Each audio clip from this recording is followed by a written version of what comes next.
जिथे प्रत्येक सेकंद महत्त्वाचा असतो, तिथे निर्णय घेण्याचं धाडसच अनेकदा आयुष्य वाचवतं.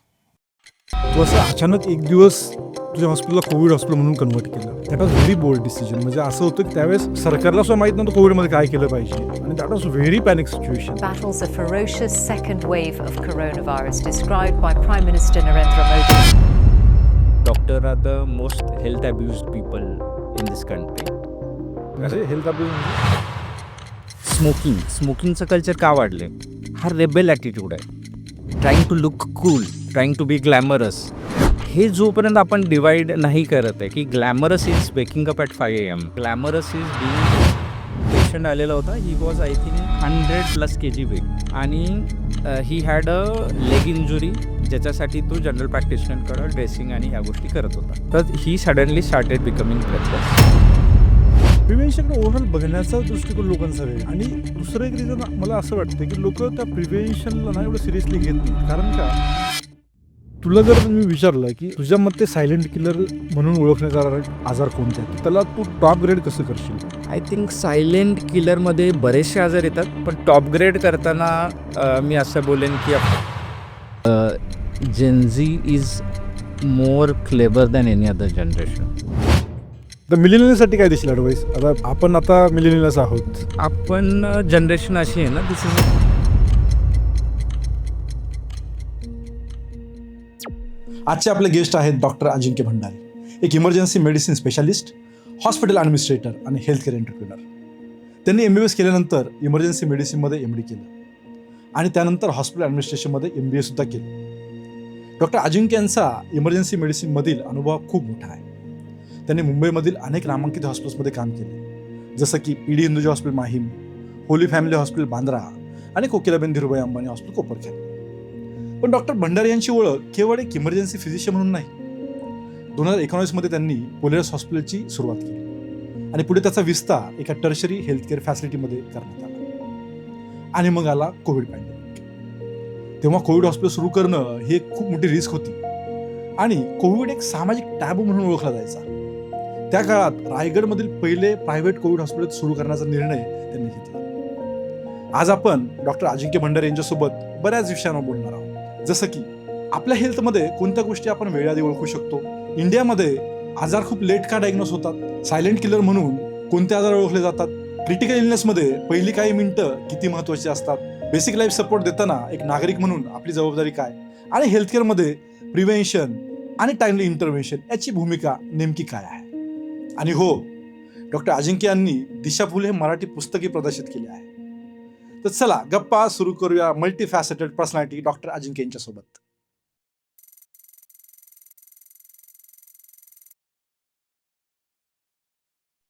डॉक्टर अजिंक्य, प्रिव्हेंटिंग मध्ये तुझं खूप खूप स्वागत. थँक्यू. माझा पहिला प्रश्न तुला असा, इमर्जन्सी मेडिसिन एक्सपर्ट ही खूप मोठी रिस्पॉन्सिबिलिटी आहे. तर तू असं इमर्जन्सी मेडिसिन चूज करायचं कसं ठरवलं? कसं आहे, मेडिसिनमध्ये मला इंटरेस्ट होता. ओके. इमर्जन्सी मेडिसिन्स ऑफकोर्स नवीन ब्रांच आहे. बेसिकली मला अजूनही आठवतं आहे, 6th स्टँडर्डमध्ये असताना आमचे प्रिन्सिपल खाडे सर म्हणून होते. त्यावेळी आम्हाला त्यांनी एक एक्सरसाइज दिलेला, डायरीमध्ये तुम्हाला काय व्हायचं आहे हे लिहून काढा. आणि त्यावेळी मी 6th स्टँडर्डमध्ये डायरीमध्ये लिहिलेलं, जी आजही डायरी मी जपून ठेवलेली आहे, की मला डॉक्टर व्हायचं आहे. आपल्या सगळ्यांना माहिती आहे डॉक्टर व्हायचं आहे तर भरपूर पैसे लागतात. त्यात मी हे पण नमूद केलेलं आहे, की इन केस जर ड्यू टू फायनान्सेस मला डॉक्टर होता नाही आलं, तर ॲटलिस्ट मला human anatomy, human physiology, human माणसाच्या शरीर रचनेची इतकी आवड आहे, की मी ॲटलिस्ट सगळं नॉलेज ॲक्वायर करेन माझ्या समाधानासाठी. तर हा basic nature of interest in the medicine. त्याच्यानंतर असं होतं, की बाबा मेडिसिन करतोय, तर मला परत पुढे सुपर स्पेशालिटीमध्ये इंटरेस्ट नाही आहे. सो एंड ब्रांच हवी होती आणि त्याच्यामध्ये एक इमर्जन्सी मेडिसिन ब्रांच नव्याने आली, ज्याच्यामध्ये थ्रिल, बरेचसे चॅलेंजेस आहेत. So converted into emergency medicine. तू असं मेंटली प्रिपेअर होतास की यार इमर्जन्सी मेडिसिन म्हणजे कसं, आता इट्स लाईक की म्हणजे इमर्जन्सीलाच डील करायची तुला, म्हणजे नो असं OPDs वगैरे असतात ऑब्व्हियसली, बट जास्त तुला इमर्जन्सीमध्येच राहावं लागणार होतं. यासाठी तू मेंटली प्रिपेअर्ड होतास का? काय होतं, आता AIच्या जमान्यात तर काही गोष्टी आहेत ना, डॉक्टर्समध्ये म्हणजे माझं असं स्वतःचं बिलीफ आहे, की one should know handling emergencies first. बाकी गोष्टी खूप ईझी आहेत मॅनेज करणं. Treating the day to day medicines, treating the chronic illnesses हे खूप सोपं आहे. बरं. अवघड आहे ते इमर्जन्सी जेव्हा पेशंट सिच्युएशन पॅनिक असते, त्या सिच्युएशनला मॅनेज करणं हेच सगळ्यात मोठं चॅलेंजेस असतं. ॲक्चुअली मी तुला ना माझा प्रश्न नेक्स्ट हाच होता, की तू अशा सिच्युएशनमध्ये असतो नेहमीच, की तिथे तू सोडून बाकी सगळे पॅनिक करत असतात. तुला एकट्याला शांत राहायला लागतं. तर तू स्वतःच्या माइंडला कसं ट्रेन करतोस, की ते शांत ठेवायचं त्यावेळेस तुला? कारण तुला पेशंटचा जीव वाचवायचा असतो. बाकी सगळेजण ओरडत असतात, डॉक्टर, डॉक्टर किंवा नर्स, स्टाफ सगळेजण पॅनिकमध्ये असतात. फक्त तू एकमेव माणूस असा असतो, की जो त्याला शांत राहावं लागतं. पेशंटचं पल्स, बीपी बघावा लागतो आणि त्याला कसं वाचवायचं, त्याला बाहेर कसं काढायचं, हे तुला विचार करावा लागतं. तर माइंड प्रिपरेशन तुझं कसं चालू असतं किंवा कसं स्वतःला प्रिपेअर करतोस तू? कसं आहे, शांत तर कोणीच नसतं. कुठल्याही इमर्जन्सीमध्ये शांत पोर्ट्रे करावं लागतं आणि basically handling emergencies is more important की तुम्हाला त्याचं नॉलेज किती आहे. तुम्हाला कुठल्याही गोष्टीचं जेव्हा नॉलेज असतं, तुम्हाला माहिती आहे की पुढचं काय होऊ शकतं. What is the outcome, what is the complications, ते कसे मॅनेज करायचे, वाईटात वाईट काय होऊ शकतं.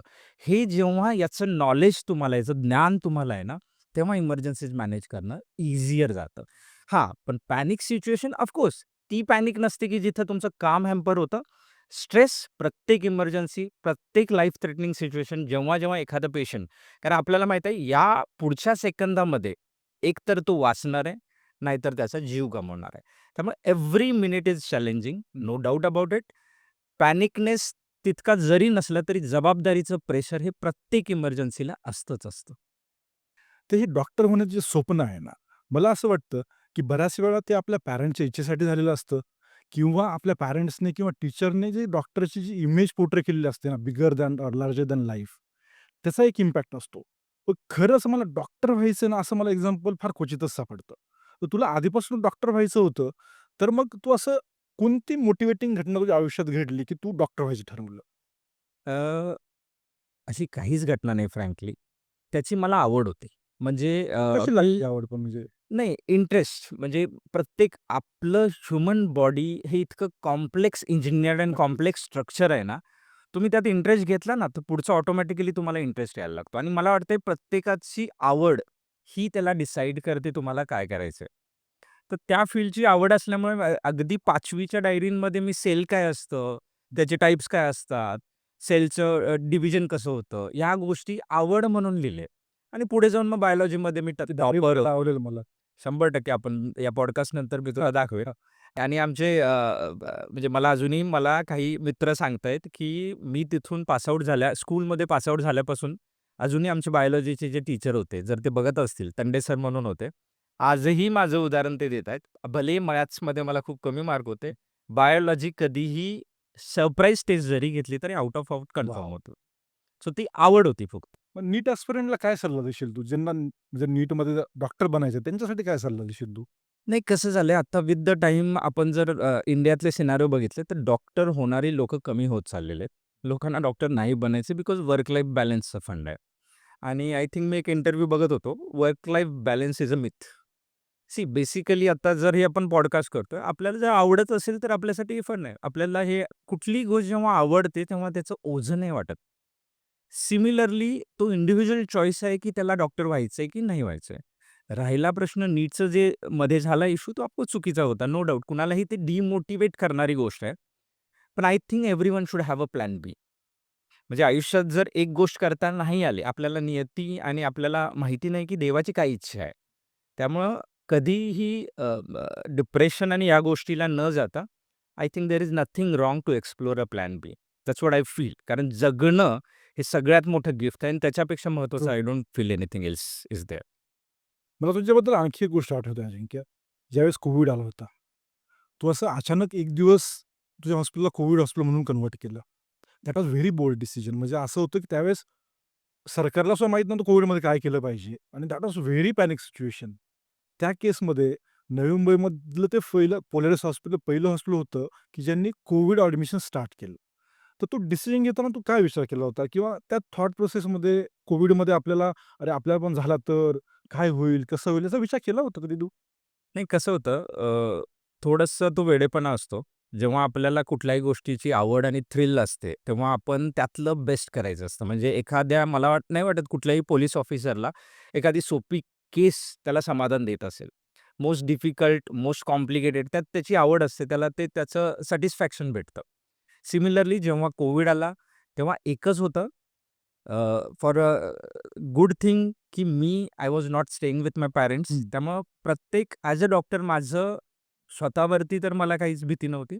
पण ऑफकोर्स आपल्यामुळे असं पॅरेंट्सना होऊ नये किंवा पॅरेंट्सला इश्यू येऊ नये, हा सगळ्यात मोठी भीती प्रत्येक डॉक्टरला असते आणि त्यामुळे बरेचसे डॉक्टर बॅकफूटला जायचं कारण आय थिंक तेच होतं आणि ती भीती माझ्यामध्ये नव्हती. आणि दुसरा प्रश्न असा होता की अ, हे एक सेंच्युरीमधून आलेला आजार आहे.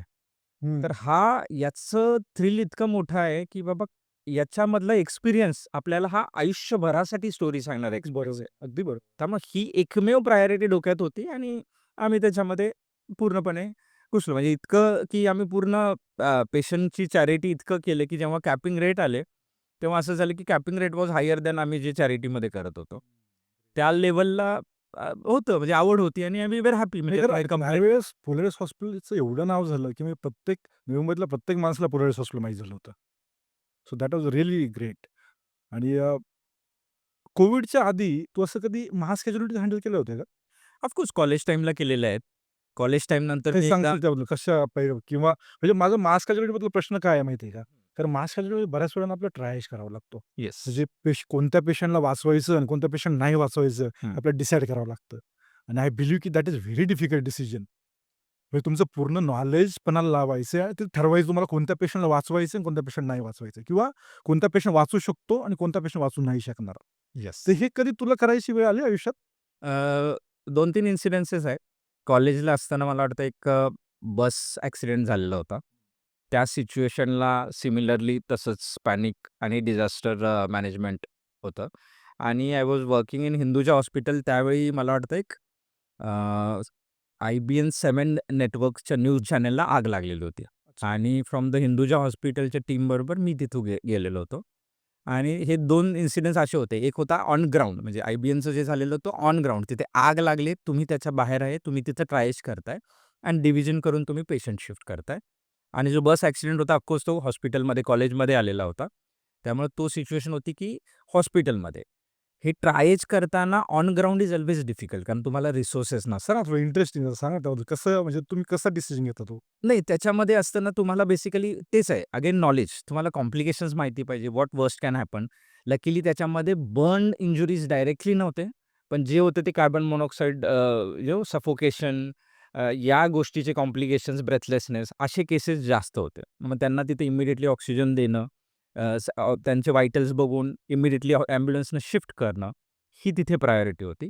आणि ज्यावेळी बस ॲक्सिडेंटचं हॉस्पिटलला आलेलं होते, त्यावेळी असं होतं की सडनली जेव्हा क्रिटिकल केसेस येतात, I think it's a standard protocol ट्रायजमध्ये, ज्याला आपण पहिला वाचवू शकतो. सपोज तो इतका क्रिटिकल आहे की ज्याच्यामध्ये तुमची टीम पूर्ण टीम तुम्हाला त्याच्यामध्ये इन्व्हॉल्व व्हावी लागते आणि त्याच्यामध्येही त्या पेशंटचा आउटकमची शक्यता नसेल, तर बाय डिफॉल्ट आपल्याला मग नेक्स्ट सेव्हिंग केसला लक्ष द्यावं लागतं. तर ब्युटिफुल ट्रायज जे स्टँडर्ड आहे, बुक्समध्ये आहेत, त्याच्या सगळ्या गोष्टी आहेत. म्हणजे ॲट वन टाईम त्यावेळी मला आठवत होतं, देअर वर 3 to 4 इंटुबेशन केसेस. म्हणजे गव्हर्नमेंट हॉस्पिटल्समध्ये व्हेंटिलेटर इतके नसतात. सो लिटरली एक व्हेंटिलेटरवर टाकलं, रिलेटिव्स ना सांगायचं आम्ही, "अच्छा, अशा पद्धतीने अम्बू करा, काउंट करा 1, 2, 3, 4, गिव्ह अ 1, 2, 3, 4 अशा 4 इंटुबेशन ॲट वन टाईम असं अपॉर्च्युनिटी भेटली तसंही केलेलं होतं. लकीली सगळे पेशंट वाचले त्याच्यामध्ये. डेथ कुणी नव्हती, मॉर्टॅलिटी कुणी नव्हती. असा एक तो एक्सपिरियन्स होता. तर समजा तू अशा सिच्युएशनमध्ये सापडला आहेस आणि त्या ट्रायज करण्याच्या प्रोसेसमध्ये तुला कोणतं नोंद दिसते. तुझा व्ह्यू बदलतो? नाही, आय थिंक जेव्हा कधीच व्ह्यू बदलत नाही. कारण आपल्याला ॲज अ डॉक्टर आपण जेव्हा पेशंटला बघतो ना, तेव्हा पेशंटच्या नजरेनंच बघितलं जातं. ऑफकोर्स आपल्याला वाचवायची इच्छा राहील. म्हणजे अ, जेव्हा असे नोन पेशंट कोलॅप्स होतात, तो आपली इच्छा राहते. बट अगेन जेव्हा तुम्ही इमोशनली जर वीक झालात, तर तुमचे डिसिजन्स चुकू शकतात. त्यामुळे तिथं डोकं शांत ठेवणं I think more challenging than managing emergencies. But कारण ते डोकं शांत झालं. कारण कुणालाही म्हणजे ॲज अ बाबा माझं समजा जवळचं कुणी नातेवाईक आहे किंवा वर्स्ट सिच्युएशनमध्ये कुणी एकदम आपलं क्लोज. त्या सिच्युएशनमध्ये हा डिसिजन घेणं किती डिफिकल्ट जाऊ शकतं तुला? नाही, ऑफकोर्स खूप डिफिकल्ट जातं. आता एक त्याच्यावरून मला एक केस आठवली. कोविडमध्येच एक सेकंड वेव्हमध्ये एक बँक बँकचा एक ऑफिशियल होता, जो माझ्या डेली कॉन्टॅक्टमध्ये होता. म्हणजे जे हॉस्पिटलची ब्रांच जी आहे, तो ब्रांचचा माणूस होता आणि जो one on one contact, relationship manager ज्याला आपण म्हणतो. आणि तो असंच म्हणजे थोडंसं नेग्लिजन्स अशा पद्धतीनं होतं आणि तो सडनली आला आणि कोलॅप्स झाला and that was a Covid time. मग आता याच्यामध्ये काय माझ्याकडून चुकी काय होते, की ऑफकोर्स नोन आहे, तर पहिली प्रायोरिटी मला वाचवणं. मला अजूनही आठवतं, मी काही मास्क नाही, ग्लोव्हज नाही, हो. नो प्रिकॉशन्स आणि literally I was giving CPR for 40 minutes. म्हणजे मी एक्झॉस्ट झालोय. कारण मला माहिती होतं, की अ, त्याची wife is pregnant and she is about for a due. म्हणजे हे पर्सनल रिलेशन्स असल्यामुळे तो इमोशनल टर्ब्युलन्सचा फेज येतो. ते सगळं आठवायला लागत असेल हां, मध्ये. मग तो त्या सिच्युएशनमध्ये ऑफकोर्स आपण प्रत्येक पेशंटला बेस्टच देतो. बट कधी-कधी despite of the best result नियतीच्या पुढे डॉक्टरही नाही जाऊ शकत. मग ऑफकोर्स म्हणजे बियॉन्ड द लिमिट म्हणजे मी एक्झॉस्ट होऊन मी कोलॅप्स होऊ शकतो, पण त्या लेव्हलपर्यंत I did best to save him. Best. हे हे होतं.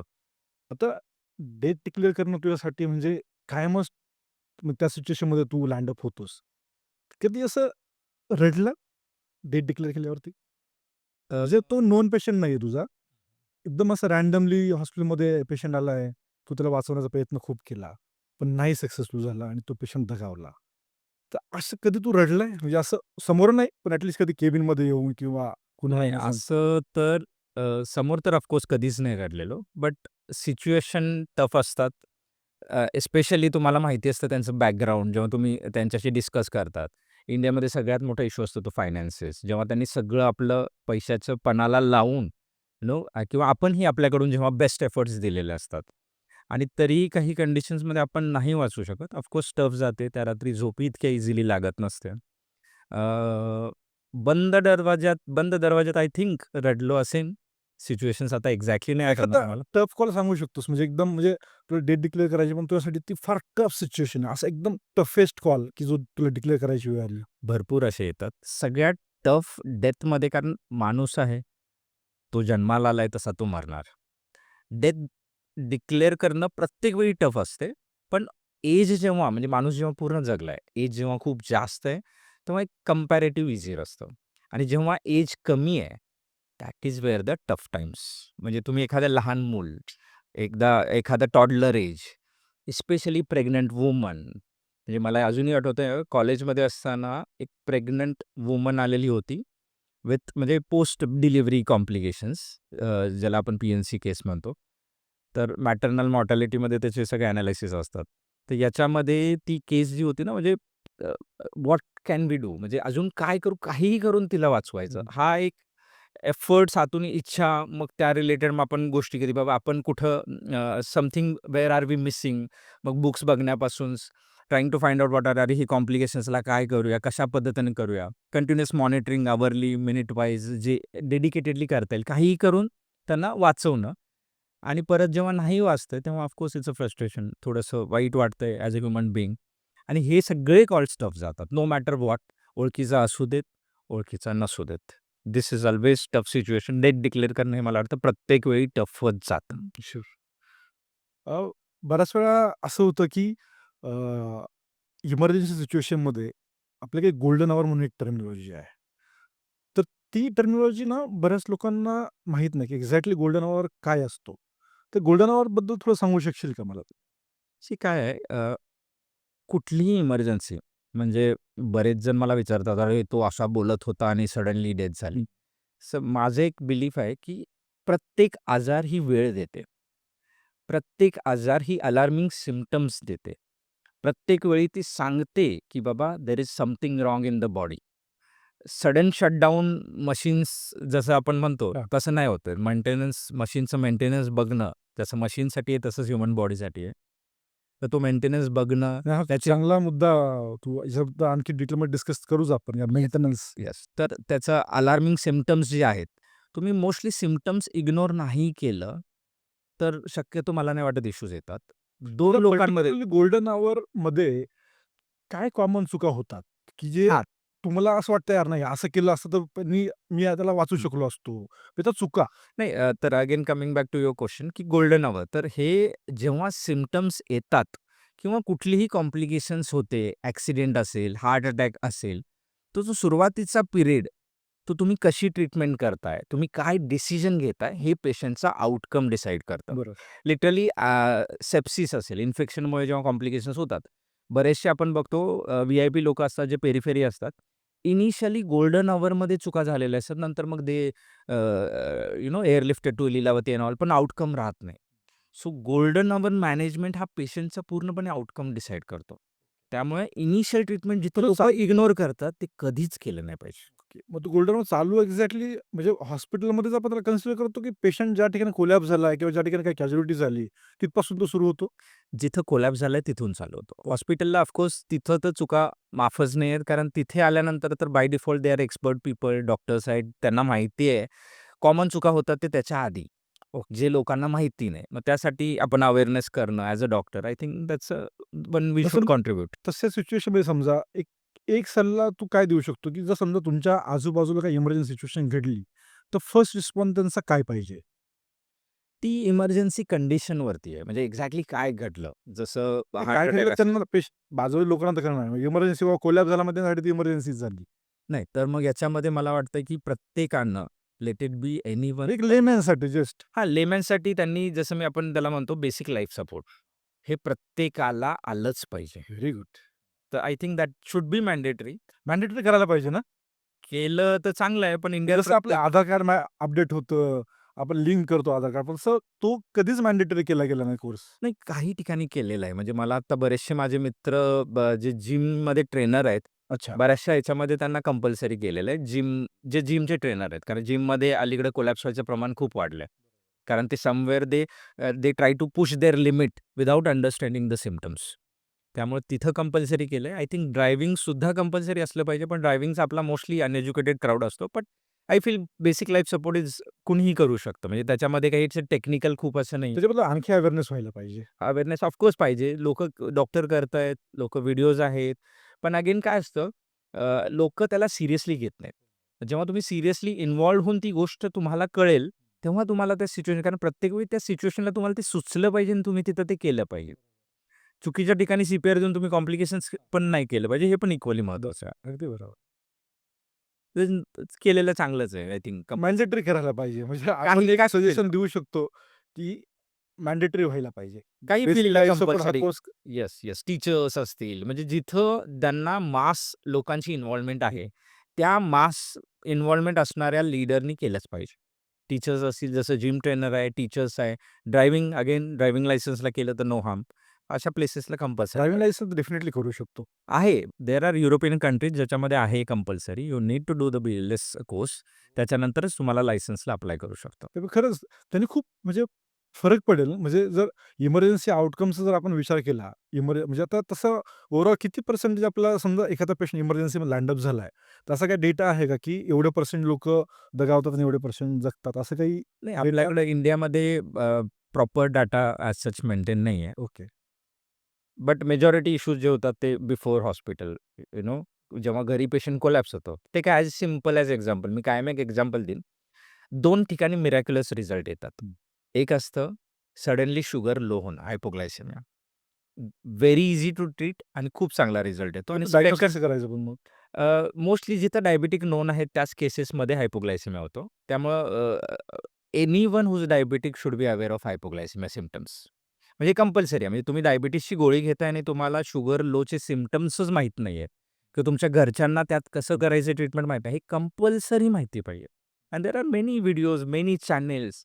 इव्हन मीही स्वतः चालू केलेलं आहे, एक डॉक्टर डिकोड या नावाने.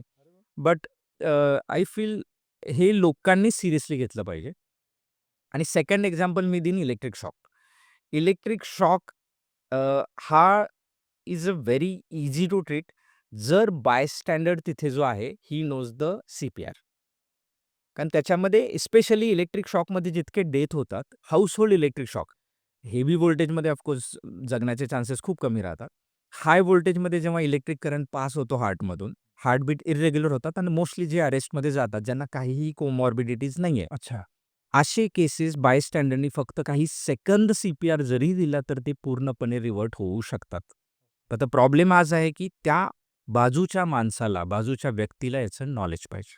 म्हणजे जर बेसिक लाईफ सपोर्टचा कोर्स किंवा ते ट्रेनिंग जर आपण कंपल्सरी केलं, तर आउटकम नक्की सुधारेल. जर तुझ्याकडे पेशंट एखादा आला आहे बेसिक लाईफ सपोर्ट घेऊन, त्याचा आउटकम नक्कीच वेगळा असेल माझ्या मते.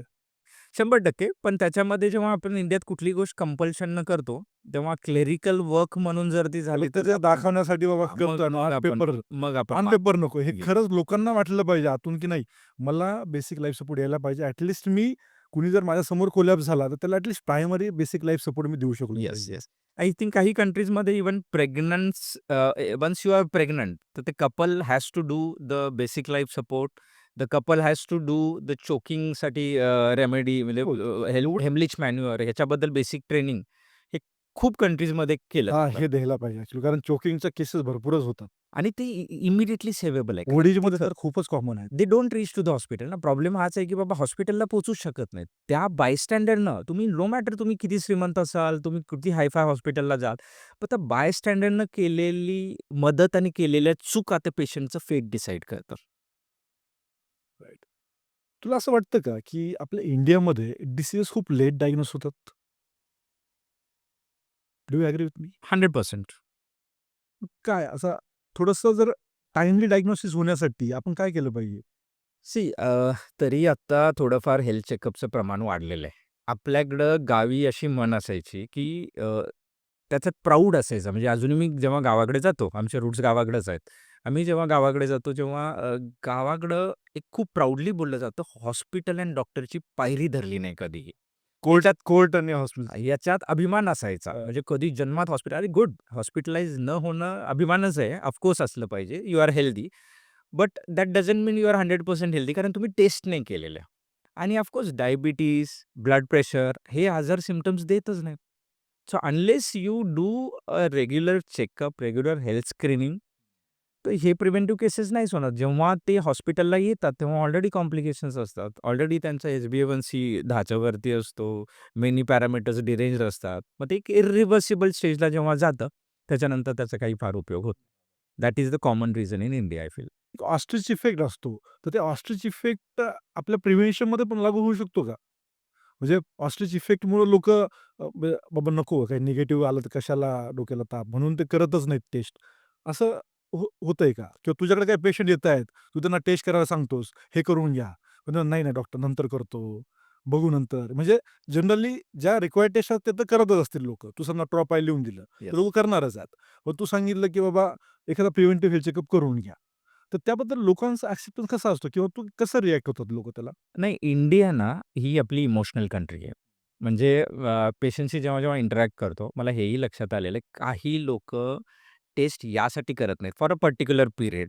They are not against the health checkup कारण त्यांचा तो एक टिपिकल बॅड फेज चाललेला असतो. तर त्यांना वाटतं बॅड फेजमध्ये टेस्ट केले की अजून इश्यूज येतील. तर हे एक सायकॉलॉजी आहे आपल्यामध्ये. आय थिंक तो इंडिव्हिज्युअलाइज मी त्याच्याबद्दल येस, नो मी याच्यात जाणार नाही. बट कुणाला असं वाटत असेल, तर एकतर तो bad outcome is not going to change your blood report किंवा तो बॅड फेज की आता हे वाईट चाललंय, बिझनेसमध्ये वाईट झालंय, जॉबमध्ये वाईट झालं याचा अर्थ तुमचे ब्लड रिपोर्ट खराब येतील. आय थिंक स्टुपिडिटी आहे.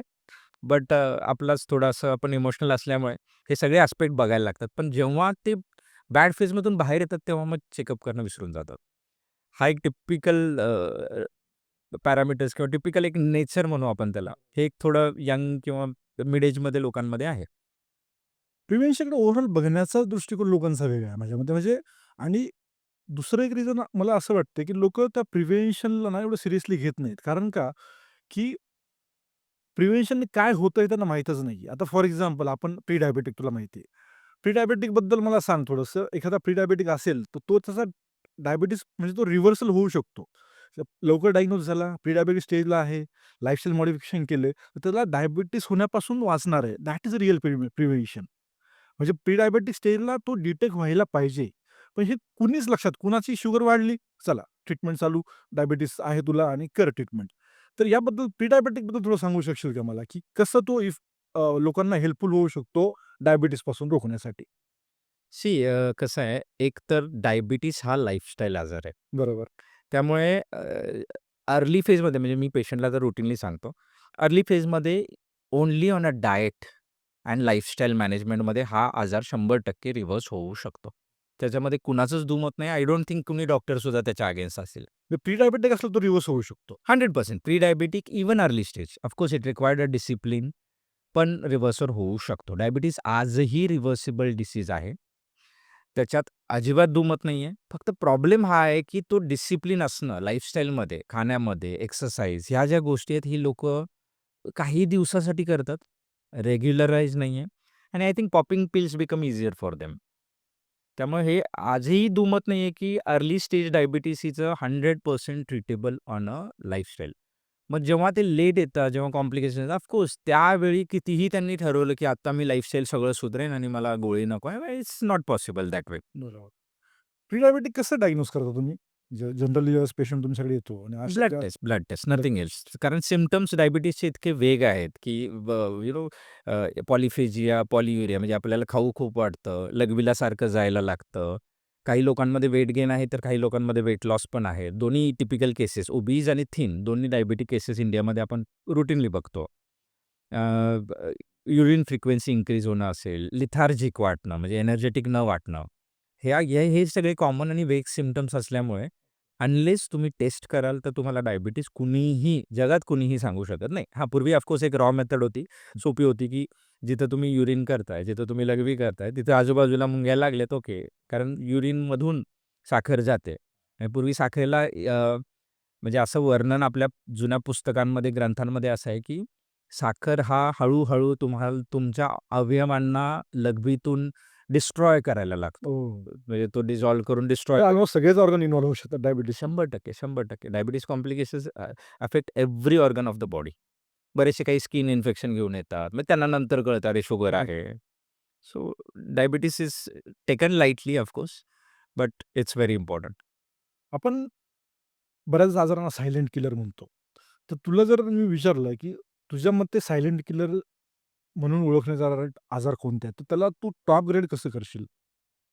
आय थिंक सायलेंट किलरमध्ये बरेचसे आजार येतात, पण टॉप ग्रेड करताना मी असं बोलेन, की ऑफकोर्स डायबिटीज हा प्रायोरिटी 1 होईल. ओके. नंबर 1 नंबर 1ला आपण डायबिटीज पकडू.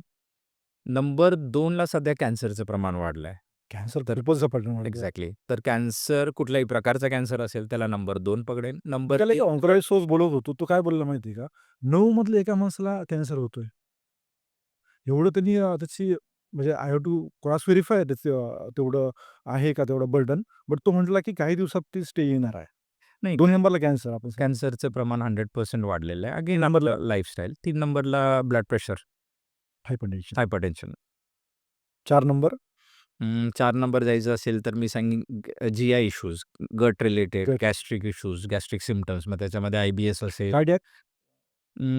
Cardiac is outcome of the diabetes and hypertension. तर कार्डियाक तर आहेच आहे. कार्डियाक रिस्क म्हणजे किंवा कार्डियाक डिसीजेस हा एक असं सायलेंट किलर म्हणून बघू शकतो आपण. 100% तो पण सायलेंट किलर आहे. बट कार्डियाकचा आउटकम राहतो either uncontrolled diabetes, uncontrolled hypertension or uncontrolled cholesterol. हे कॉमन फॅक्टर राहतं आणि ऑफकोर्स यंगमध्ये स्मोकर. हे कॉमन फॅक्टर्स त्याच्यामध्ये आहेत. हे सगळे बेसिकली नॉन कम्युनिकेबल डिसीजेस जे आहेत ते सगळे आपले त्या कॅटेगरी म्हणजे सायलेंट किलरमध्ये आपण टाकू शकतो. येस. बरोबर आहे. तर आता प्रिव्हेन्शनकडे जर बघण्याचा आपण एक विचार केला, एक डेटा सांगतो, की WHO नुसार most of the non communicable disease are preventable. Yeah. So आपण जर प्रिव्हेंटिव्ह हेल्थकेअर सिस्टीम जर स्ट्रॉंग केली, तर भविष्यात आपल्याला नॉन कम्युनिकेबल डिसीजच्या केसेस कमी होतील. किंवा आता आपण रिसेंटलीच बघितलं, तर India is becoming develop country bye 2047. आपण 2047 पर्यंत जर बघितलं, तर त्यावेळेस आपल्या इंडियाची पॉप्युलेशन साधारणतः 170 किंवा 180 करोडपर्यंत पोहोचेल. त्यामध्ये डेटा असं सांगतो, की 80 ते 90 करोड लोकांना one of the non communicable disease or risk factor to non communicable disease असेल. तर म्हणजे 80-90 करोड केसेस असतील, तर आपली त्यावेळची हेल्थ केअर सिस्टीम ह्या लोकांना ट्रीट करायला सफिशियंट राहील? आजही इट्स इन्सफिशियंट. आजही आपण म्हणजे या आजारांना आपण आइसबर्ग फेनॉमेनॉन असंच पकडू शकतो. म्हणजे जितके डायग्नोज्ड आहेत ते फक्त म्हणतायत की मला आजार आहेत. अजूनही काही पेशंट्स येतात की त्यांना डायबिटीज, अच्छा मला डायबिटीज नाही आहे ना. नाही HbA1c वाढले, नाही ठीक आहे ना, पण मला डायबिटीज तर नाही. म्हणजे त्यांना ते अजूनही त्याचा फोबिया आहे की कॉल इट. किंवा अजून एक मला फॅमिली आठवते. जेव्हा त्यांना डायबिटीस म्हणजे ते फिमेल होती. डायबिटीस होतं. घरी एक मेल्यासारखं वातावरण होतं. सगळेजण असे की आयुष्यभरासाठी गोळी खायची आहे. तर असं मला असा आजार झाला. तर त्याचं थोडंसं ॲक्सेप्टन्स अजूनही नाही आहे आणि अजूनही हेल्थ अवेअरनेस नसल्यामुळे आजही आपल्याला माहिती नाही की जितके डायग्नोज केसेस आहेत आणि जितके खाली हिडन केसेस आहेत, देअर आर मेनी हिडन. म्हणजे आजचं पॉप्युलेशन इज नॉट ॲडिक्वेट. आजचं health care system is not adequate. तर उद्या तर of course it will not be adequate. बरोबर. डायग्नोसिस जितकं वाढेल म्हणजे लोकांचं असं बरंचसं म्हणणं होतं की अरे हार्ट अटॅकचं प्रमाण वाढलं. नाही वाढलेलं. लाईफस्टाईलमुळे ऑफकोर्स काही इश्यूज जरी वाढले असले तरी डायग्नोसिस आपलं लवकर वाढलंय. म्हणजे पूर्वीही केसेस होते. पूर्वीही सडन डेथ व्हायचे. असं नाही की आधी होत नव्हते. पण आता आपण अवेअरनेसमुळे आपले टेस्टिंग केल्यामुळे आपल्याला ह्याचं डायग्नोसिस व्हायला लागलं. बरोबर. डेटा असंही सांगतो, की आपल्या इंडियामध्ये जेवढा डेट्स होत आहे ना, त्यापैकी 2/3 डेथ्स ह्या नॉन कम्युनिकेबल डिसीजमधून होत आहेत. सो आपण तसं पाहिलं कम्युनिकेबल डिसीजला खूप ओव्हर हाईप करतो का? कारण टीबीबद्दल बोलतो, आपण त्याच्या प्रिव्हेन्शनबद्दल बोलतो. पण नॉन कम्युनिकेबल डिसीजच्या प्रिव्हेन्शनबद्दल कुणीच बोलत नाही. कारण they are asymptomatic. I feel this is the reason. आणि खूप जास्त त्रास नाही करत त्यांना ते. हां, कारण मी मी अजूनही बोलतो की म्हणजे सगळे डॉक्टर आय थिंक याला ॲग्री करतील. हार्ट अटॅकचा पेशंट टाईमली हॉस्पिटलला तरीही येतो. पण स्ट्रोकचा पेशंट आजही येत नाही.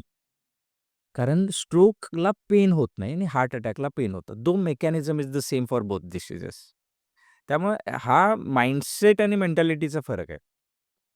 स्ट्रोक जास्त डेडली आहे म्हणजे नाही डेडली ऑफकोर्स हार्ट कारण त्याला ते ओव्हरऑल सगळ्यात जर बेस्ट वाटतं. आउटकम रिस्पेक्ट आउटकम जर बघितला आपण तर आउटकम अँड ट्रीटमेंटच्या पर्स्पेक्टिव्हने स्ट्रोकचे पेशंट टाईमली पोहोचत नसल्यामुळे त्याला आपण 2 टर्म्स मेडिकलमध्ये रुटीनली वापरतो. एक असतं मॉर्बिडिटी आणि एक आहे मॉर्टॅलिटी.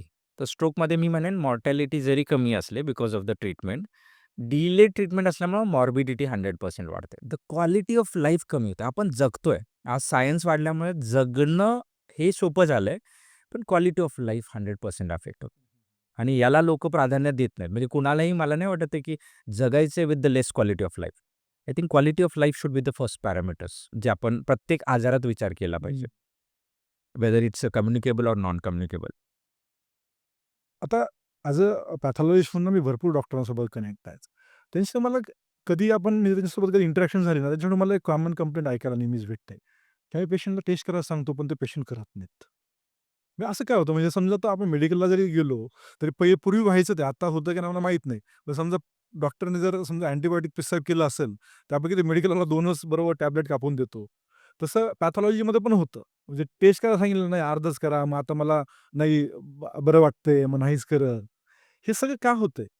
त्याचं कारण आहे ना, India is a cost sensitive market.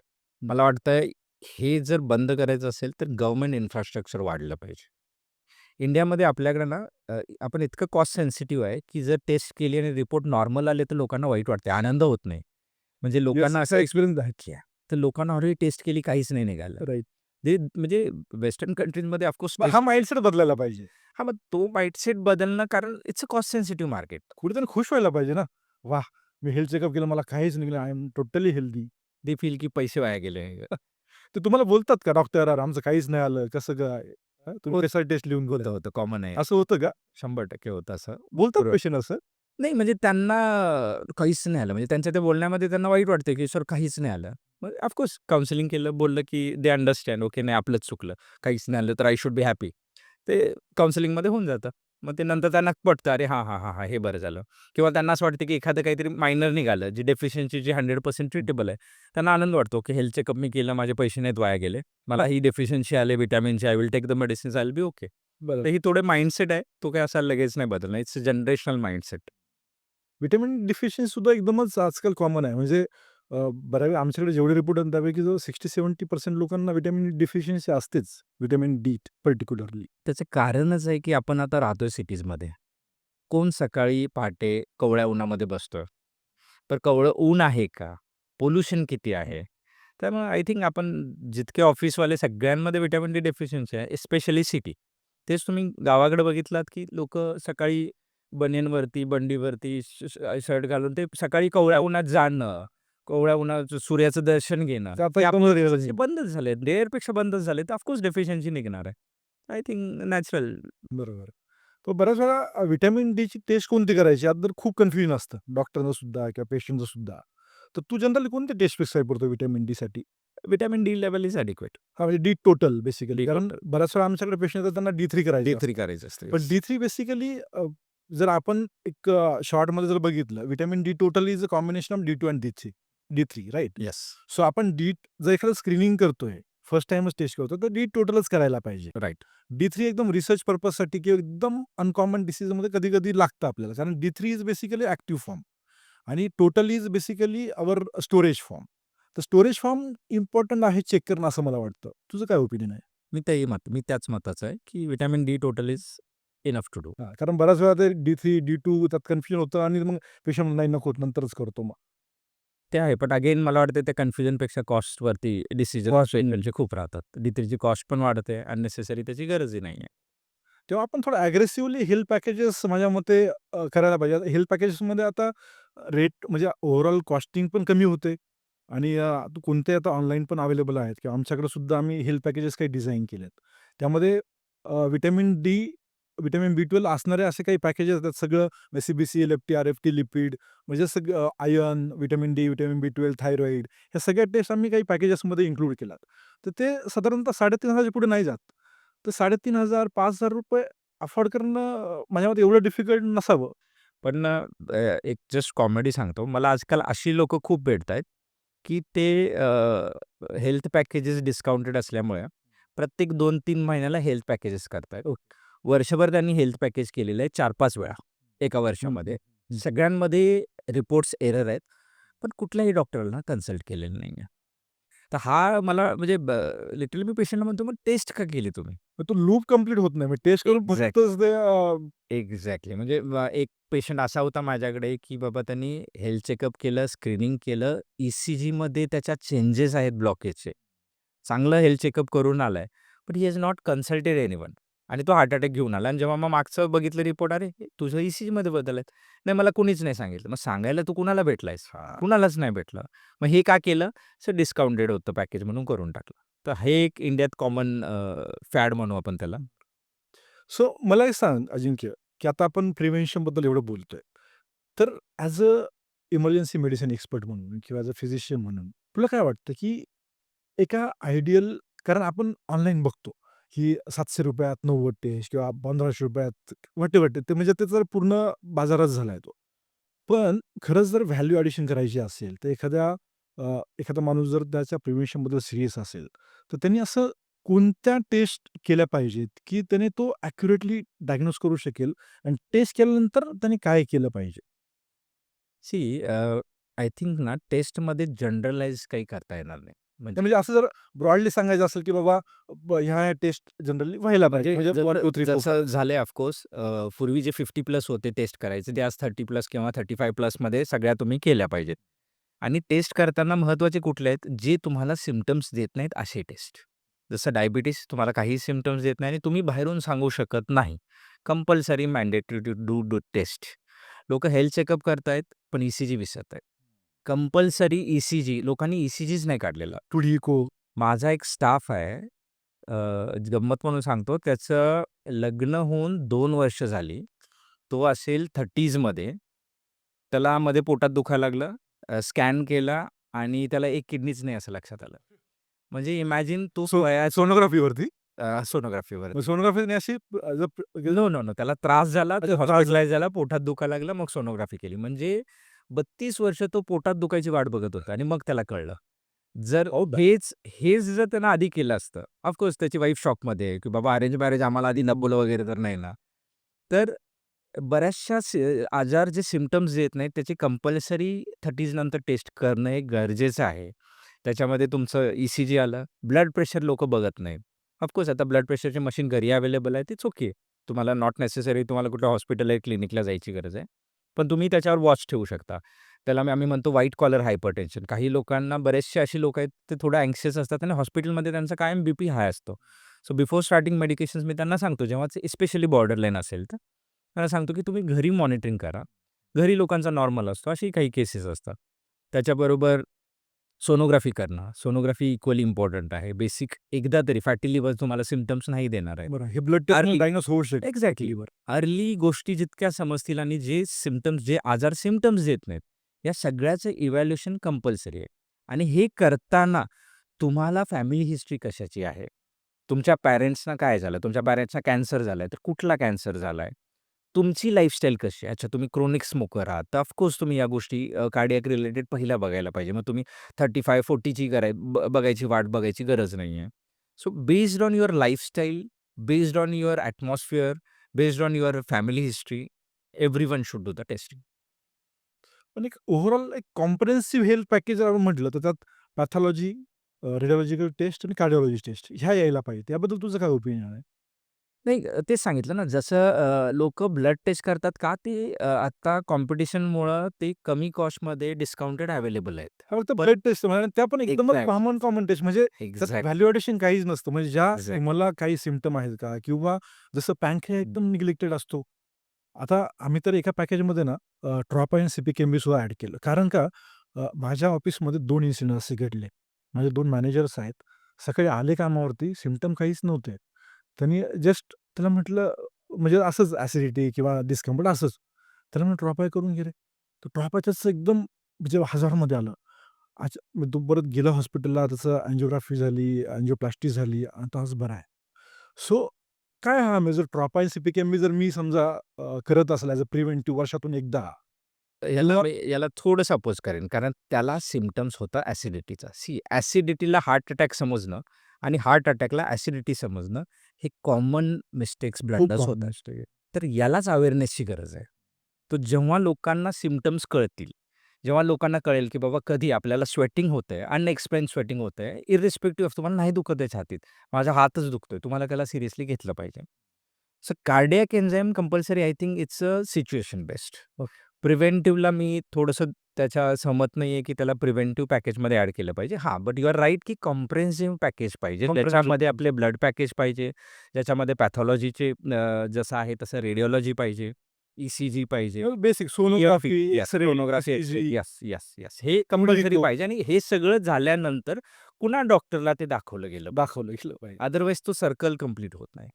नाहीतर लोकं करतायत तर आणि जे काही नसतं. अशा कंडिशन्स आहेत या रिव्हर्सिबल आहेत त्याच्यावरती ॲक्शन्स व्हायला पाहिजे. येस, येस, म्हणजे येस. ॲक्शन पॉइंट्स भेटायला पाहिजे हेल्थ पॅकेजमधून. तर एखाद्या हेल्थ पॅकेजमधून ॲक्शन्स पॉइंट भेटले आणि त्याच्यावर काम केलं तर नक्कीच एक प्रिव्हेन्शनचा जो आपला म्हणजे जो ऑब्जेक्टिव्ह आहे ना तो कंप्लीट होईल असं मला वाटतं. नाही, 100% करण्यासारखं आहे आणि आपणच जनरेशननी याच्यात लीड घेतली पाहिजे, because we are in the health care system. त्यामुळे आपण हे सांगणं, याचा अवेअरनेस क्रिएट करणं आय थिंक आपली जबाबदारी आहे. बरोबर. जे आपल्याकडनं खारीचा वाटा उभा करू शकतो, तो आपण करणं I think that is what service to the country. बरोबर आहे. तर आपण जो काही मगाशी मी 2047चा डेटा सांगितला ना, की 80 ते 90 करोड लोकांना एनसीडी होणार आहे. तर त्यावेळेस आपण पण 60 मध्ये असणार आहे. एक्झॅक्टली. आणि 25% population of India will be in 60s. So that will be a real म्हणजे आपल्या आत्ताच आपण स्टेप घेतली तर ते त्यावेळेस मे बी आपलं म्हातारपण जरा आनंदात जाईल. काय वाटतं तुला? नाही, आत्ता 100% गरजेचं आहे. कारण आपली लाईफस्टाईल आणि हे पाहता आणि जिथं-जिथं आपण ते करेक्ट करू शकू, ते करणं गरजेचं आहे. म्हणजे of course as a doctor rest आणि स्ट्रेस मॅनेज करणं सगळ्यात मोठं चॅलेंजिंग राहतं. आय थिंक तुमच्या प्रोफेशन टू प्रोफेशन तुमचे प्रॉब्लेम्स आहेत. डॉक्टरांना सगळ्यांना कळतायत, but doctor are the most health abused people in this country. हो. ऑफकोर्स. म्हणजे हेल्थ अब्यूज म्हणजे हेल्थ अब्यूज म्हणजे दे नो एव्हरीथिंग. ते डॉक्टर म्हणून पेशंटला सगळं समजावून सांगतात. इग्नोरन्स? स्वतः नॉट इग्नोरन्स एक्झॅक्टली. जे लाईफस्टाईल आहे, वर्क लाईफ बॅलन्स ज्याला आपण म्हणतो. हेल्थ अब्यूज म्हणजे तुला एक्झॅक्टली काय म्हणायचं? म्हणजे काय तुला त्यांना सांगायचं? हेल्थ अब्यूज म्हणजे specifically stress, coping up with the stress, stress management आणि स्लीप मॅनेजमेंटमध्ये मार खातात. आणि हे बाय डिफॉल्ट. कारण दोज हू आर वर्कहोलिक, जे स्ट्रेस, जसं तू मगाशी बोललो आपण डेथ डिक्लेअर करणं. आता जर डेथ डिक्लेअर केल्यानंतर तुम्हाला इझिली झोप लागेल म्हणलात तर मी खोटं बोलेन. कुणालाच नाही लागणार आहे. तू तू तू आणि तुम्ही जितक्या एफर्ट्सनी त्या पेशंटला वाचवायचा प्रयत्न केलाय, तितकंच तुम्हाला आत वाईट वाटणार आहे आणि तितकंच तुम्हाला ती स्लीप डिस्टर्ब असणार आहे. त्यामुळं हे डे टू डे होणार आहे. बरोबर. कधी काही बाकी कॉम्प्लिकेशन्स असतील, काही गोष्टी आहेत. हे करताना तुमचे पर्सनल मॅनेज करणं, तुमचं झोप कंप्लीट करणं. झोप कंप्लीट न होता तुम्ही परत नेक्स्ट पेशंट कॉम्प्लिकेशन्स आलाय, तुम्हाला तोही हँडल करायचा आहे. डॉक्टरांनी स्वतःची पण यादी घेतली पाहिजे. आणि म्हणून नेक्स्ट जनरेशन आय फील की थोडंसं reluctant to join this profession आहे. कारण ते पॅरेंट्स ज्यांचे डॉक्टर आहेत. म्हणजे सगळ्या नीट ॲस्पिरंटनी हे ऐकलं पाहिजे. खूप महत्त्वाचा मुद्दा रेज केलायस. कारण नीटसाठी बघ ना 20 लाख लोकं बसतात यार. आणि डॉक्टर बनवून त्याचं लाईफ तू आता जे सांगितलं दॅट इज शॉकिंग न्यूज. म्हणजे health abuse by doctors.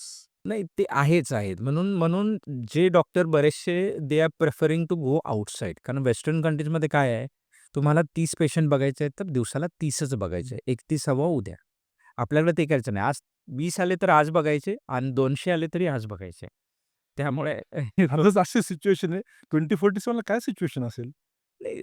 I think याला प्रिव्हेन्शन जे तुझं मेन फोकस आहे ना, तेच इम्पॉर्टंट आहे. राईट. कारण आजार पण वाढवून आणि हेल्थ केअर हॉस्पिटल्स वाढवून, डॉक्टर वाढवून इज नॉट सोल्युशन. आजारपण होऊ न देणं स्ट्रक्चर पाहिजे प्रिव्हेन्शनसाठी. आजारपण न होऊ देणं यालाच प्रायोरिटी घेणं इम्पॉर्टंट किंवा early diagnosis and early treatment. पण मी ना प्रिव्हेन्शनला 2 भागामध्ये डिव्हाईड करून जे प्रिव्हेन्शनचे एक नाणं जर आपण बघितलं त्याच्या 2 बाजू आहेत. पहिली बाजू असते त्याची लाईफस्टाईल आणि सेकंड त्याची बाजू असते ॲडेक्वेट स्क्रीनिंग. आता लाईफस्टाईल तर ठीक आहे. मे बी आपण जर ह्या यंगर जनरेशनमध्ये बघितलं तर they are improving their lifestyle. म्हणजे अल्कोहोल कन्झम्पशन कमी आहे, बाकी गोष्टी कमी आहेत. They are more healthy, protein चांगलं घेतायत ते. सो मे बी आपल्या जनरेशनला प्रोटीनचा अवेअरनेस बिलकुलच नव्हता. म्हणजे लहानपणी आपण नाश्त्यामध्ये चहा आणि चपाती खायचो. आजची जनरेशन अंड्याशिवाय खात नाहीत ते. म्हणजे they are very sensitive about protein. त्यामुळे त्यांचे हाईट, त्यांचं बॉडी स्ट्रक्चर हे जर बघितलं तर दे आर म्हणजे लाईफस्टाईल वाईज तर ते इम्प्रूव्ह झालेत. पण ॲडेक्वेट स्क्रीनिंगबद्दल त्यांना काहीच माहीत नाही. सो ॲडेक्वेट स्क्रीनिंग कशाला म्हणशील तू? हे सगळे हेल्थ चेकअप करणं इज ॲडिक्वेट स्क्रीन म्हणजे याला म्हणतात. किती फ्रिक्वेंटली केलं पाहिजे असं वाटतं तुला? नाही अगेन म्हणजे डिपेंड्स. तो काय एजला आपण चालू केलं पाहिजे? किती फ्रिक्वेंटली केलं पाहिजे? जे पूर्वी 50मध्ये होतं, आय थिंक 35ला सुद्धा केलं तरी I think it's okay. But if you are high risk, तुमची फॅमिली हिस्ट्री आहे, तुमचं लाईफस्टाईल जे तुम्हाला माहिती आहे, मग अर्ली केलं पाहिजे. मग 25ला पण करा. अदरवाईज 35 नंतर मला वाटतं specifically you start getting that age related issues.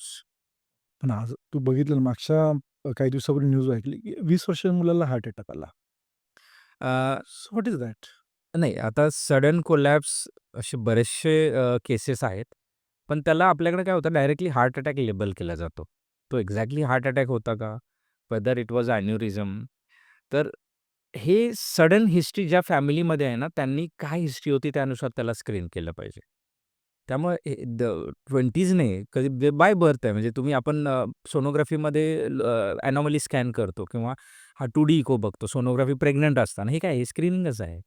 की उद्याचं येणारं जे बच्चू आहे ते अबनॉर्मल नसलं पाहिजे. त्याला हार्टचा इश्यू नसला पाहिजे. हे का बघितलं जातं? This is kind of a screening जे 0 पासून चालू होतंय. त्याच्यानंतर समहाऊ त्याला सिरियसली घेतलं जात नाही. तर आय थिंक फॅमिली हिस्ट्री जिथे आहे त्यांनी खूप अर्ली स्क्रीनिंग केलं पाहिजे आणि बेस्ड ऑन उगाचच पॅनिक होऊन सगळ्या कॅन्सरचे सगळे टेस्ट करा. इट्स स्टुपिडिटी किंवा म्हणजे सायंटिफिक अप्रोच ठेवला पाहिजे आपण प्रिव्हेन्शन. एक्झॅक्टली. मागच्या 2-3 महिन्यापासून आपण सोशल मीडियावरती अगदी त्या मिलेनियल्स आणि जेन-झीच्या जे रील्स आहेत, त्यांनी अगदी म्हणजे धिंगाणाच घातलाय.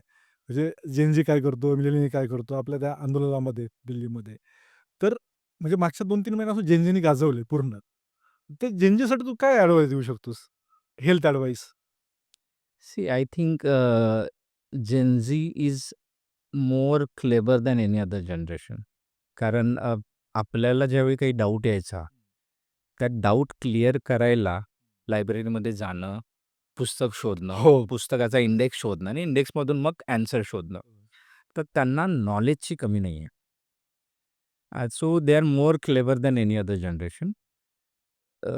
याच्यामध्ये मला वाटतं की जेन झीमध्ये इश्यू हाच आहे, की मध्ये आय थिंक कर्नाटकाची एक न्यूज आलेली होती. Right, right, right. Somehow HIV positive. Yes, yes, yes. कॉलेजमध्ये एच-आय-व्ही पॉझिटिव्हचं 7,000 लोकं काहीतरी सापडली. पण नंतर मी ते बघितलं की Karnataka government denied that that oh really? या. तर ती न्यूज फेक आहे किंवा द सोशल नंबर्स किती विश्वास ठेवायचा काहीच कळत नाही बाबा. सोशल मीडियावर तर विश्वास ठेवणं ऑफकोर्स डिफिकल्ट आहे. बट अल्टिमेटली सांगायचं हे आहे की जेन झेडमध्ये आता असं आहे ना, ॲडव्हेंचर करण्यामागे असणारे हेल्थ इश्यूज हा मोर इम्पॉर्टंट आहे. आणि एच-आय-व्ही वॉज ऑल्वेज कॉमन. असं नाही की एच-आय-व्ही आधी नव्हता. बरोबर आहे. आणि भलेही ती न्यूज खोटी असू दे, खरं असू दे, HIV was always more among the age group जे 18 to 35 आहे. Because of that rebel nature, because of thoughts of doing something rebellious and adventurous. So हे आजार त्यांच्यामध्ये जास्त आहेत. लेट इट बी एच-आय-व्ही, स्मोकिंगचं कल्चर का वाढले? हा रेबेल ॲटिट्यूड आहे. Trying to look cool, trying to be glamorous. हे जोपर्यंत आपण डिवाइड नाही करत आहे, की glamorous is waking up at 5 AM. Glamorous is being physically active. Glamorous is having healthy food. हे जोपर्यंत माइंडसेट अटॅच होत नाहीये आणि तो आय थिंक जेन झेडमध्ये चेंज होत चाललाय. तर I feel only they should be cautious while doing adventure. This is what one line advice I can give. Health advice. Health advice. Okay. तर मिलेनियलसाठी काय देशील ॲडवाईस? आपण आता मिलेनियल्स आहोत. आपण जनरेशन अशी आहे ना, दिस इज अ सँडविच जनरेशन. म्हणजे ना पॅरेंट्सनी आपलं ऐकलं ना हो. मुलं तर रील्समध्ये किती रील्स आल्या बा आपण रिलेट करतो त्यामुळे आपल्याला ते बरं वाटतं, चांगलं चांगलं वाटतं वाटतं. बघायला. बट बेसिकली असं आहे ना, की which actually we are sandwich generation. हो. कारण काय झालेलं आहे, की पॅरेंट्स झोपलेले असले, की अजिबात आवाज न करता रूममध्ये घुसणं आणि आता मुलं झोपली असली, की आवाज न करता घुसणं. सो आपण दोन्हीकडे सँडविच आहे. आता पूर्वीच्या फादरनी जे केलं नाही ते आपण करतोय. आपण पॅरेंटिंगमध्ये ओव्हर पॅरेंटिंग करत चाललोय आणि या सगळ्या स्ट्रेसमध्ये what we are imbalancing is a stress management and sleep management.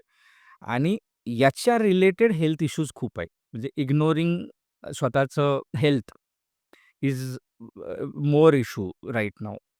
I think मिलेनियननी हेल्थ स्क्रीनिंग करणं गरजेचं आहे. Health care best advice. Compulsory, no doubt. कारण हे जनरेशन 30 टू 40s कॅटेगरीवाले आहेत. त्यांनी तर कंपल्सरी केलं पाहिजे. आणि समहाऊ काही गोष्टी, काही प्रॉब्लेम टॅकल करताना नथिंग मोर दॅन लाईफ ह्या अप्रोचला एक लक्ष ठेवलं पाहिजे. म्हणजे आयुष्यात प्रॉब्लेम्स येतील. आज आहेत, माझ्याही आहेत, तुझ्याही आहेत आणि सगळ्यांच्या येणार आहेत.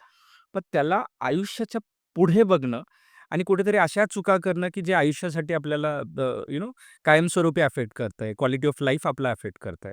तर याला बॅलन्स करून एक थोडं रिलॅक्सेशन, मेंटल रिलॅक्सेशन हे I think more important for a millennial generation. मी एक रील बघितली त्यात सांगितलं होतं, की आपल्या जनरेशनला म्हणजे आपले वडील पण आपल्यालाच बोलतात आणि आपली मुलं पण आपल्यालाच बोलतात. तू सँडविच बोललास त्यावरून मला लक्षात आलं ते. ते आहे तुला काय वाटतं? 100% करेक्ट आहे ते. कारण म्हणजे मला नाही आठवत आहे माझ्या पॅरेंट्सनी कधी पॅरेंटिंगचा कोर्स केला. बट आपण आता बघतोय की पॅरेंटिंग हो, कसं सगळं करायचं, ते मुलांना असं बोलायचं, चाइल्डहूड सायकॉलॉजी अशी होते. त्याचं जे पियर प्रेशर आहे, की to be a good father, good parents आणि वरती सायमल्टेनियसली आपल्याला आपल्या पॅरेंट्सशी लक्ष देणं आणि यामध्ये आपल्याला लाईफ, जॉब आहे, करियर आहे, हे सगळ्याला बॅलन्स करताना स्वतःचा इम्बॅलन्स होतोच. तर त्याला शांतपणे सॉल्व्ह करणं गरजेचं आहे. राईट. तसं जर समजा आपल्या बॉडी आपल्याला सिग्नल देत असते, आपल्या सिम्प्टम्स दिसतात, सायन्स दिसतात. तर असे टॉप 5 सायन्स किंवा सिम्प्टम्स तू सांगू शकशील का, की कुणीच ह्या सिम्प्टम्सला इग्नोर नाही केलं पाहिजे कधीच? नाही, टॉप म्हणजे जसं म्हणतात ना, टॉपचे रँकिंग तसं नाही त्याला. किंवा 2 सिम्प्टम असे तुला म्हणजे त्याला मी करतो, आय विल क्लॅरिफाय इट, की कसं आहे, टॉप असं नाही म्हणतात. कारण ज्याला जो आजार आहे तो त्याच्यासाठी महत्त्वाचा आहे. म्हणजे कुठलाही अवयव, अगदी दात पडला तर दाताची किंमत कळते. इन जनरल जर ऐकायचं कमी आलं की आपल्याला कानाची किंमत कळते. त्यामुळे प्रत्येक अवयव, प्रत्येक ऑर्गन हा इक्वली महत्त्वाचा आहे. बरोबर. बट टॉप याच्यासाठी आपण त्याला घेऊ, की जे लाईफ थ्रेटनिंग आहे Life आणि threatening. ते बरोबर. रिलेटेड टू हार्ट आहे. तेच म्हणायचं होतं. कारण त्याच्यामध्ये वेळ नाही भेटत आपल्याला. त्याच्यामध्ये आपल्याला जे आहे, आपल्याला तो समजायला वेळ भेटत नाही. I think chest pain normally miss केलं जात नाही. कारण चेस्ट पेन म्हटलं की त्यांचा अँटिना लगेच हार्ट अटॅककडे येतो. बट ॲसिडिटी मिस करणे कॉमन आहे. लिटरली डॉक्टरांमध्ये तुलाही माहिती आहे तुझे काही नोंदमध्ये, की डॉक्टरांमध्ये हे मिस्टेक झालेलं आहे, की ॲसिडिटी समजून इग्नोर करून सडन डेथ. मला हाही अनुभव आला अजिंक्य. मी तुला थोडं इंटरप्ट करतो थांब. तू परत कंटिन्यू कर. पण आजकाल ना चेस्ट पेन टिपिकल दिसतच नाही. आमच्या आज ऑर्गनायझेशनमध्ये 2 लोकांची अँजिओग्राफी झाली, पण एकालाही चेस्ट पेन नव्हतं. हे नाही, कसं बघशील तू? अ, अ, हे पूर्वीपासून आहे. सिम्प्टम्स टिपिकल आणि सिम्प्टम्स अटिपिकल प्रेझेंटेशन ज्याला आपण म्हणतो, हे पूर्वीही होतं. आय थिंक याच्यामध्ये ना पर्सनॅलिटीवरती जास्त डिपेंड आहे. जेव्हा आपण टू कॉन्फिडंट असतो, की बाबा मला काहीच होऊ शकत नाही, त्यावेळी आपण ट्रीटमेंटला डिले करतो. बरं. तर 2 टोकाच्या म्हणजे मी पेशंटला कायम उदाहरण सांगतो, डोंट बी ओव्हर अँक्शियस. खूप घाबरून पण जाऊ नका आणि अति ओव्हर कॉन्फिडंट होऊ नका, की बरं. तुम्हालाच काहीही सिम्प्टम्स देतायत. ते सिम्प्टम्स बॉडी देते कारण काही ना काहीतरी आत बिघाड आलाय. बरोबर. त्या इंजिनिअरला म्हणजे त्या डॉक्टरला डिसाईड करू दे, की काय बिघाड आहे. अगदी बरोबर. त्याला सांगू दे, की कोणती टेस्ट करायची आहे. Don't try to be doctor of yourself. बरोबर. कारण तुम्ही स्वतःला पहिल्यांदा बघताय, त्यांनी काही ना काहीतरी आधी बघितलेलं आहे. त्याचा एक्सपिरियन्स, त्याचं नॉलेज काम करेल, जे तुम्हाला वाचवायला हेल्प करेल. सो आय थिंक सिम्प्टम्स कुठलेही इग्नोर न करणं, कार्डियाक बिकॉज कमी टाईम मिळते, त्याला आपण टॉप पकडू. पण तुला असं वाटतं का, की ए-आयमुळं मेडिकल ॲडवाईस हा त्यांना खूप इझिली भेटतो आणि तो किती म्हणजे त्यांना तो तो ॲडवाईस त्यांनी ऐकायचा, नाही ऐकायचा किंवा तो ॲडवाईस ऐकून काही डिसिजन घ्यायचे, नाही घ्यायचे किंवा can AI diagnose faster than doctor? नाही, कसं आहे, एआय ऑफकोर्स इम्प्रूव्हिंग आहे. अजूनही एआयमध्ये एरर आहेत. म्हणजे तिथं डायरेक्टली जेव्हा ॲडव्हाइस येतं, तेव्हा स्पेसिफिक लिहिलेलं जातं, की बाबा दीज हां, आर द इश्यूज. बरोबर. आणि ऑफकोर्स टाईम विल कम जेव्हा एआय सगळे हे बेसिक ॲडवाइसेस देईल, bypassing doctor, no doubt about it. हा sooner or later this time will come. तर प्रॉब्लेम एवढाच आहे, आता काही पेशंट्स येतायत, ते ChatGPTला टाकून हं. येऊन डिस्कस करतायत. I think nothing wrong in that. ते जेव्हा अशा क्लॅरिटीनं डिस्कस करतायत, म्हणजे माझ्याकडे एक पेशंट होता. तो पेशंट व्हिटॅमिन ईचा मेडिसिन्स घेत होता. व्हिटॅमिन ई कॅप्सूल घेत होता आणि ही हॅड अ डिझीनेस सिम्प्टम्स. तो वाचून आला. तो म्हटला, "सर रेअर प्रेझेंटेशन आहे, वाह! पण व्हिटॅमिन ईमुळे मला डिझी होत होतं." तर मी गोळी घेतल्यानंतर थांबलं. मी म्हटलं, "very good. What you said is correct." बरोबर. असं मी नाही बघितलेलं कॉमन प्रेझेंटेशन नाहीये, but it is there in a book. हे असे सिम्प्टम्स असू शकतात. त्यामुळे याचा फायदाच होतो जर कन्स्ट्रक्टिव्ह वेनं घेतलं तर. जर तुम्ही त्याला एक अगेन्स्ट अप्रोच केला, तर आय थिंक कुणालाच बेनिफिट नाही. Neither for a patient nor for doctor. बरं. ते Googleमध्ये ज्यावेळेस Googleचा आपण विचार करतो ना, Googleमध्ये थोडं नॉन स्पेसिफिक इन्फॉर्मेशन यायची. तर हे ए-आयमुळे फार स्पेसिफिक इन्फॉर्मेशन देते ते आणि प्रॉपर येतं. म्हणजे आपण जर ॲज अ डॉक्टर म्हणून जर मी काही गोष्टी त्यांना विचारल्या ए-आयला सुद्धा, तर खरंच मेडिकल त्याच्याकडे जे काही नॉलेज आहे, म्हणजे ते पेशंटनी त्या ChatGPTकडून किंवा ए-आय टूलकडून मेडिकल ॲडवाईस घेण्याबद्दल काय खबरदारी घेतली पाहिजे? नाही, मला वाटतंय कारण एआय इन डेव्हलपिंग स्टेज असल्यामुळे तुम्ही ते वाचा, पण आपल्या डॉक्टरांना पण भेटा आणि क्लिअर युअर डाउट्स. बरोबर. ते घ्या, थोडं नॉलेज गेन करा, मग एक्झॅक्टली. डॉक्टरला म्हणजे तुम्हाला असं वाटतं, की बाबा डॉक्टर खूप वेळ देत नाहीत. तर तुम्ही वाचून प्रिपरेशननी जावा डॉक्टरकडं. मी हे काय वाचलंय. प्रश्न विचारते तर तुम्हाला कळेल. एक्झॅक्टली. लोकं लिहून येतात माझ्याकडे. लोकं लिहून येतात, की काय कारण का हो, बरोबर पुढे बसल्या-बसल्या त्यांना सुचत नाही, की मला हा डाऊट होता. घरी गेल्यावर आठवतंय. त्यामुळे लोकं लिहून येतात आणि चांगलं आहे ते. Nothing wrong in that. Very good. You are taken it very positively. कारण मी ना बऱ्याच डॉक्टरांना असं बोलताना ऐकलं, "यार, ते Google पेशंट आहे, फार प्रश्न विचारतो." म्हणजे you are taking this age very positively आणि पेशंट अभ्यास करून येतो, हे तुमच्यासाठी चांगलीच गोष्ट आहे. त्यांना समजावणं सोपं जातं तुम्हाला. एक गंमत सांगतो. एक पेशंट आठवला मला. एक पेशंट याचा कसा फायदा होतो याचं उदाहरण सांगतो मी. एक पेशंट आलेला होता. He was I think 100 plus KG weight. 100 KG weight होतं. Morbidly obese. मॉर्बिडली ओबेज आणि he had a leg injury ज्याच्यासाठी तो जनरल प्रॅक्टिशनरकडे ड्रेसिंग आणि ह्या गोष्टी करत होता. तर he suddenly started becoming breathless आणि ब्रेथलेस झाला तसं त्याला तिथं जनरल प्रॅक्टिशनरने सांगितलं, "तू बाबा तुला सॅच्युरेशन ड्रॉप होतं, एम्बोलिझम असू शकेल. You do a CT scan of the" नाही, सीटी स्कॅन नाही, डायरेक्टली म्हणजे रिस्क सांगितली, सॉरी. जनरल प्रॅक्टिशनरनी त्याला इकडे पाठवलं. तर त्यानं ऑलरेडी डिटेल्स Google केलेले होते, ऑनलाईन टाकलेलं होतं, की बाबा व्हॉट कॅन बी पॉसिबिलिटीज. तर नॉर्मली 2 प्रकारचे पेशंट येतात. जेव्हा पेशंट खूप घाबरलेला असतो, ॲज अ डॉक्टर आमची जबाबदारी बनते, की त्याला काम डाऊन करणं आणि लाइटर व्हर्जन सांगणं. दुसरा लोकं असतात, की जे ओव्हर कॉन्फिडंट असतात किंवा अति कॉन्फिडंट आहेत. त्यांना आम्हाला थोडं भीती दाखवावी लागते, की सांगायला, की बाबा एवढं लाईटली घेऊ नको. तर हा पेशंट जेव्हा आला, तो आला, I still remember that day. हा असा आला. आता त्याचं सॅच्युरेशन ड्रॉप आहे, तो चालत आलाय. त्याला मी सडनली जर आयसीयूत ॲडमिट व्हायचं म्हटलं, तर तो त्याची तयारी नसणार आहे. Mentally he is not prepared. Exactly. असं मला वाटलं. ओके. द मोमेंट मी त्याला सांगितलं, की "बाबा असं आहे, हे सस्पिशियस आहे, याच्यामध्ये एवढी रिस्क आहे." जसं मी बोलायला लागलो, "नो, नो डॉक्टर, मी सगळं वाचून आलेलो आहे. हो, हो, हो, हो. मला पल्मनरी एम्बोलिझम असू शकतो अरे आणि बापरे! पल्मनरी एम्बोलिझममध्ये 40% डेथ रेट आहे, मॉर्टॅलिटी आहे. त्यामुळे आयसीयू ॲडमिशन कंपल्सरी आहे." मला खूप ईझी गेलं. खूप पॉझिटिव्ह इम्पॅक्ट यायचा. Exactly, exactly. व्हेरी गुड यार. म्हणजे इट इज पॉझिटिव्ह आहे. तर I think it's person to person. ज्याला काहीचा स्वभाव ज्याला म्हणतो तुम्ही किरकिर पेशंट ज्याला आपण म्हणू किंवा ज्याला तुम्ही अगेन त्याला मी असं सांगेन की constructive approach construct will help both the you beneficiaries. Your phrase very good point Ajinkya, की कन्स्ट्रक्टिव्ह अप्रोच म्हणजे take a help of AI yes. To diagnose better, to treat better. Yes. कधी-कधी तुम्ही सिम्प्टम्स डॉक्टरांपुढे नाही सांगत. तुम्ही स्पेशली जेव्हा sex related symptoms असतील. लोकं सांगायला लाजतात. बरोबर. ते एआयला टाकतात आणि त्यांना जेव्हा डायग्नोसिस कळतं, "अरे बाबा, मला काही ते असं मोठं नाही झालेलं, हे सोपं असू शकतं." मग ते डॉक्टरांशी फ्रीली डिस्कस बरोबर करतात. आहे. त्यामुळे त्याचा बेनिफिट आहे. नक्कीच. कारण डॉक्टरपेक्षाही जास्त फ्रीली तो एआय बद्दल बरोबर बोलू शकतो. एक्झॅक्ट. सगळ्याचंच ती अवस्था ॲक्चुअली म्हणजे बऱ्याच लोकं असं म्हणजे जसं आपलं आधी स्क्रीन टाईम आपण कॅल्क्युलेट करायचो, तसं आज म्हणजे एआय टाईम पण कॅल्क्युलेट व्हायला म्हणजे एआय सोबत लोकं गप्पा मारत बसतात. आणि अतिरेक पण चांगला नाहीये. एक पण चांगलं नाही.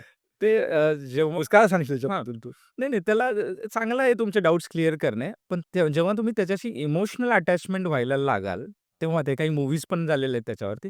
तेव्हा मग तुमचे बाकी इश्यूज चालू होतील, which will be related to your mental issues. हो. That will be deadly. Yes, yes. तुला अशी एखादी केस आठवते का, की म्हणजे तसं एकदम त्यांनी काहीतरी ॲक्सिडेंटल अशा टेस्ट केल्यात. त्या आल्या तुझ्याकडं आणि तुला पटकन त्याचं डायग्नोसिस भेटलं आणि तू ट्रीट केलं आणि तो पेशंट बरा झाला आणि त्याला मे बी तू वाचवलंस म्हणजे मरणाच्या दारातून परत खेचून आणलंस. असं काही आठवतं एखादी केस टिपिकल किंवा भरपूर केसेस असतात असे. स्पेशली हे कार्डियाक स्क्रीनिंग करताना ब्लॉकेज सापडणं हे कॉमनेस्ट आहे. म्हणजे ऑफिसमध्ये एकाला हार्ट अटॅक आला, की सगळेजण त्यावेळी हेल्थ चेकअप करायला राईट, राईट, राईट. त्यातल्या एखाद दुसऱ्याला अँजिओग्राफी निघते आणि ब्लॉकेज निघतात. मग दे दे गेट्स अल्टिमेटली सेव्ह आहे. पण एक इंटरेस्टिंग केस जस्ट सांगतो मी. आता हे झालं कॉमन प्रेझेंटेशन. एक पेशंट होता. तो रेग्युलर हेल्थ चेकअप करायचा. त्यांनी लास्ट इयर हेल्थ चेकअप केलेलं होतं. ॲब्सोल्युटली नॉर्मल रिपोर्ट आणि आय थिंक 6 महिन्यातच सेकंड केलं का ऑफिसमध्ये कंपल्सरी होतं असं काहीतरी म्हणजे अर्ली म्हणजे 6 मंथमध्ये त्याची नेक्स्ट त्यांनी हेल्थ स्क्रीनिंग केलं. त्याच्यामध्ये सडनली HbA1c 12 ऑल रिपोर्ट्स वर बिझार डिझास्ट्रस रिपोर्ट आणि तो रिपोर्ट घेऊन जेव्हा हॉस्पिटलला म्हणजे दाखवायला आला, त्यावेळी त्याचं होतं की बाबा हा रिपोर्ट असा कसा फरक आहे? 6 महिन्यापूर्वी सगळं नॉर्मल होतं आणि 6 महिन्यानंतर मला दाखवतं डायबिटीज अनकंट्रोल्ड आहे, या गोष्टी आहेत असं. तर आता हे रेअर पॉसिबिलिटीजमध्ये जेव्हा मी विचार करत होतो, तर ॲज अ डॉक्टर आम्हाला काय अडचण येते? Same Indian mentality. टेस्ट सांगितली आणि नॉर्मल आली तर पैसे वाया गेले. तर तो लकीली नोन होता. त्याला मी सांगितलं, की "बाबा या कंडिशन सडन झाले तुला. एक पॉसिबिलिटी आहे, तू बिंज ड्रिंकिंग केलेलास का? कधी? मग तुला पॅन्क्रियाटायटिसचा एक एपिसोड झालाय का? पोटात दुखलंय का?" मग तो म्हणला, "नाही, मला असं काहीच झालं नाही." त्याला म्हटलं, "तरीही मी सांगेन, की सीटी स्कॅन एक करून घे पोटाचा, की हे सस्पिशियस आहे." कारण हे सडन झालंय आणि सडन एक पॉसिबिलिटी पॅन्क्रियाटायटिसची आहे. आणि ते करताना सुद्धा म्हणजे I was reluctant to tell him कारण एक्स्ट्रा टेस्ट सांगताना बाबा ती नॉर्मल आली ही माइंडसेट लोकांमध्ये आहे हे आपल्याला आम्हाला रेग्युलरली माहिती आहे. आणि थोडे दिवस तो थांबला, त्यांनी केलं आणि then he found out to be pancreatic calculus ज्याच्यामुळे त्याला कॅल्क्युलस पॅन्क्रियाटायटिस बसला. पॅन्क्रियाटायटिसमुळे त्याला डायबिटीज झाला आणि देन एंटायर सायकल मग कनेक्ट डॉट्स झाले आणि he he over the period he became okay. त्याच्यामुळे डायग्नोज झालं, ट्रीट झालं, now he is fine. Exactly. तर डायबिटीज पण गेलं असेल मध्ये. हेल्थ स्क्रीनिंग नाही on medications of course on medication पण because of the health screening कारण बरोबर, त्याला असे सिम्पटम्स काही तर झालं. एक्झॅक्टली म्हणजे तो असा होता की त्याला डाऊट होता रिपोर्टचा सर हे असे कसे रिपोर्ट आले म्हणजे रिपोर्ट चुकीचे असतील या लेवलपर्यंत बरोबर आहे. बऱ्याच वेळा 6 महिन्यापूर्वीचा रिपोर्ट ॲब्सोल्युटली नॉर्मल आणि हे असं काय दाखवतं मग ते हे सगळं इझी झालं आणि हे का झालं जर त्याने हेल्थ चेकअप केलं नसतं तर सडनली काही कॉम्प्लिकेशन्स घेऊन आलं असतं. बरोबर. तो health screening is the solution म्हणजे डिसीज प्रिव्हेन्शनला screening is very much important. आपण ते 100%. केलीच पाहिजे. Yes, yes. No doubt about it. Very good. आता बऱ्याच वेळा असं होतं, की आपण बघतो, की सप्लिमेंट्सचं प्रमाण खूप वाढलं म्हणजे हेल्थ सप्लिमेंट्स. हं.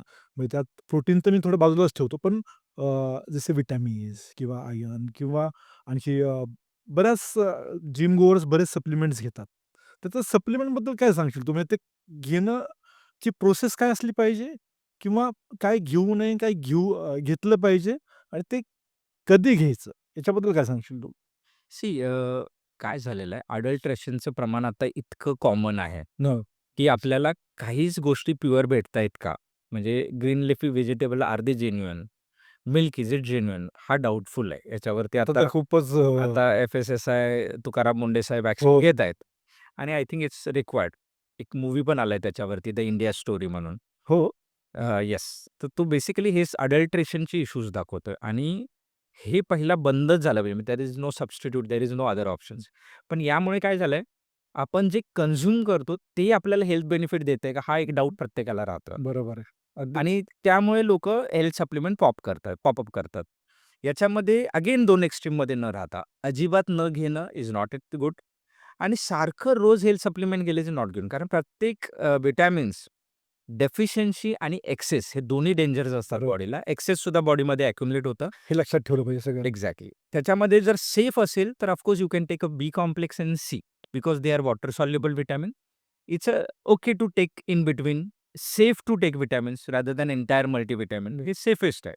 तर हे तुम्ही घेऊ शकता.